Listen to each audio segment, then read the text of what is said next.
قانون کے مطابق چلوں، میں اپنا ٹیکس دوں، میں آزاد ہوں.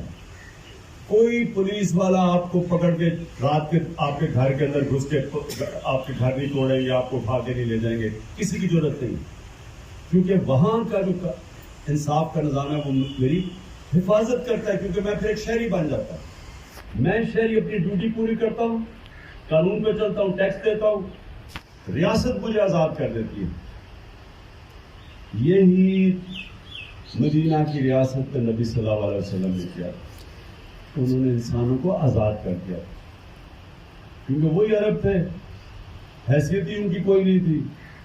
دو سپر پاورز ایک دونوں طرف تھی، پرشین ایمپائر اور رومن ایمپائر. یہ تو تاریخ کا حصہ ہے نا. تو دو سپر پاورز میں جو لوگ جن کی حیثیت ہی چھوٹے قبیلوں میں بٹے ہوئے تھے، وہ دنیا کی تاریخ کا سب سے بڑا معجزہ کیا ہے؟ تو کوئی دنیا کی تاریخ میں اس کی مثال نہیں. یہ ڈیٹس یاد رکھ لو، کیونکہ تاریخ کی اندر لکھی ہوئی ہے ڈیٹس. 625 جنگ بدر، 313 لڑنے والے. 11 سال کے بعد 636 یارموک کی جنگ ہوتی ہے، اور رومن ایمپائر ان کے سامنے گھٹنے ٹیک دیتا ہے خالد بن ولید کے سامنے. 35,000 مسلمان ہوتے ہیں، وہ 1 لاکھ فوج ہوتے ہیں.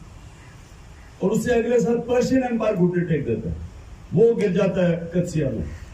یہ ہسٹوریکل فیکٹ ہے. تو کیا ہوا تھا؟ وہی لوگ تھے.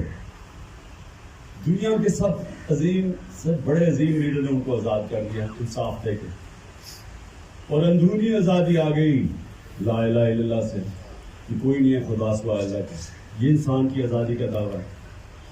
کیونکہ آزاد انسان ہوتے ہیں وہی پھر امامت کرتے ہیں دنیا کی. غلام تو اچھے غلام بنتے ہیں سر.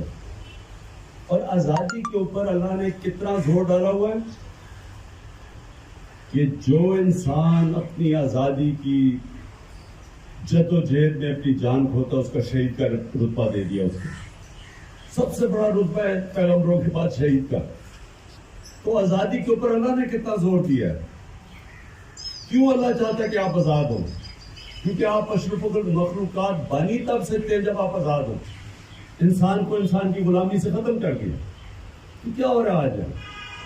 انسان ہمیں انسان کی غلامی کروا رہا ہے. کہ تم اگر تم یہ کھڑے ہو کے یہ نہیں کہو گے کہ جی مجھے اپنی فوج سے بڑا پیار ہے اور میں 9 مئی کو بڑی مذمت کرتا ہوں اور میں اس لیے تحریک انصاف چھوڑ رہا ہوں، تو آپ آزاد نہیں ہو سکتے. آپ کے اوپر پھینٹنا پڑے گا، کیسز ہو جائیں گے، آپ کے اوپر سب کچھ ہو جائے گا، آپ کے اوپر دہشت گردی کے کیس ہو جائے گے. لیکن اگر آپ نے یہ 3 جملے کہہ دیے سب کچھ معاف ہو جاتا ہے. اس کو کہتے ہیں انسانوں کی غلامی.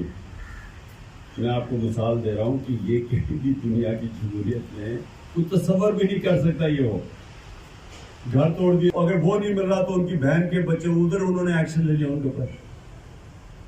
تو یہ جو یعنی یہ ہو رہا ہے یہ صرف غلام معاشروں میں ہوتا ہے. فرعون ایسی حرکتیں کرتا تھا، لوگوں کے اوپر دہشت پھیلا رہا ہے. 10,000 لوگ پکڑ لیے جی، اس کے اوپر بھی ہے. اب جی عمران خان کو جیل میں ڈال دیں گے. یہ سارا دہشت ہے، خوف کی غلامی ہے، شرک ہے. یاد رکھیں گے شرک ہے. آپ یہ نہیں صرف مورتیوں کو پوجا سے اللہ نے منع نہیں کیا. کوئی چیز جو رائے حق کے سامنے آتی ہے، جو آپ کو رائے حق سے ہٹاتی ہے، خوف، لالچ، پیسہ.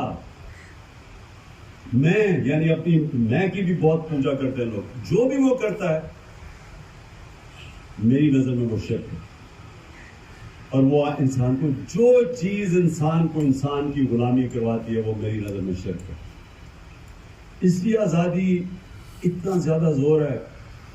اس لیے ہمارے جو علامہ اقبال کی یعنی اگر آپ نے سمجھنا ہے نا کہ آزادی کا کیا یعنی صحیح معنی میں جس نے غلام مسلمانوں کو آزاد کرنے کی کوشش کی اپنی شاعری سے، تو علامہ اقبال کا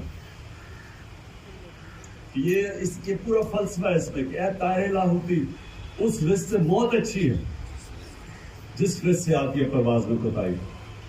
اب اس کا کیا مطلب ہے کہ جو چیز آپ کو روکتی ہے اوپر پرواز کرنے میں،